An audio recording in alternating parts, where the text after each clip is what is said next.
Hi friends, welcome to HAGO kitchen. நான் உங்கள் கீதா கோபிநாத். இன்றைக்கி நம்மளோட ஸ்பெஷல் ரெசிபி என்னென்னு பார்த்தீங்கன்னா, மொக்குர்னியை எப்படி ஜூஸியாக டேஸ்ட்டாக பண்ணலாம் அப்படின்ற பற்றி தான் பார்க்க போகிறோம். இது சாப்பிட்றதுக்கு ரொம்பவே சூப்பராக இருக்கும். இது பாஸ்தாவோட செய்கிறது தான். ஸோ வாங்க எப்படி பண்ணுறதுன்னு பார்க்கலாம். ஒரு பேனில் நான் மொக்குர்னி வேகிறதுக்கு தேவையான அளவு தண்ணியை கொதிக்க வச்சுருக்கேன். ஸோ தண்ணி நல்லா கொதிஞ்சதும் ஒரு 1.5 கப் அளவுக்கு மொக்குர்னியை இதுக்குள்ளே சேர்த்துக்கோங்க. இது கூடயே கொஞ்சம் சால்ட்டு சேர்த்துக்கோங்க, ரொம்ப சேர்த்துடாதீங்க. ஸோ இது ஒரு 2 to 3 மினிட்ஸ் நல்லா குக் ஆகட்டும். ரொம்ப ஓவர் குக் ஆகிடக்கூடாது. ஸோ இந்த ஸ்டேஜில் நல்லா விரிஞ்சு நல்லா கரெக்டாக குக் ஆகிருக்கணும், ரொம்ப குழஞ்சிடக்கூடாது. ஸோ இது ஸ்டேஜ் கரெக்டாக இருக்குது. இதை நம்ம ஆஃப் பண்ணிவிட்டு தண்ணி வடிகட்டி எடுத்து வச்சுக்கலாம். இப்போ ஒரு பேன் எடுத்துக்கோங்க. பேன் நல்லா சூடானதும் ஒரு 4 டேபிள் ஸ்பூன் எண்ணெய் விட்டுக்கோங்க. அது கூடயே 2 பச்சை மிளகாவை இந்த மாதிரி நீல வாக்கில் கட் பண்ணி சேர்த்துக்கோங்க. ஒரு பெரிய வெங்காயத்தை சின்ன சின்னமாக கட் பண்ணி சேர்த்துக்கோங்க.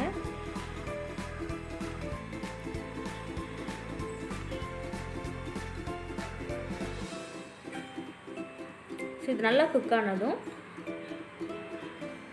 ஒரு சின்ன சைஸு ஒரு தக்காளியை சின்ன சின்னமாக கட் பண்ணி சேர்த்துக்கோங்க. ஒரு டீஸ்பூன் அளவுக்கு இஞ்சி பூண்டு சேர்த்துக்கோங்க பேஸ்ட்டு. சேர்த்துட்டு எல்லாத்தையும் நல்லா மிக்ஸ் பண்ணி விடுங்க. இது கூட ஒரு 1/2 டீஸ்பூன் மஞ்சள்தூள், ஒரு 1/2 டீஸ்பூன் மிளகாத்தூள் சேர்த்துக்கோங்க.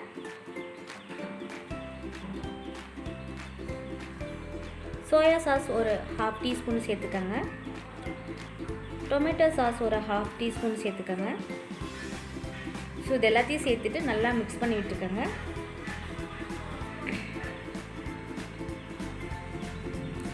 ஸோ இந்த மாதிரி நல்லா அது குக் ஆகட்டும். இப்போ இந்த ஸ்டேஜில் நம்ம வேக வச்சு எடுத்து வச்சுருக்க அந்த மொக்குர்னியை இது கூட சேர்த்துருவோம்.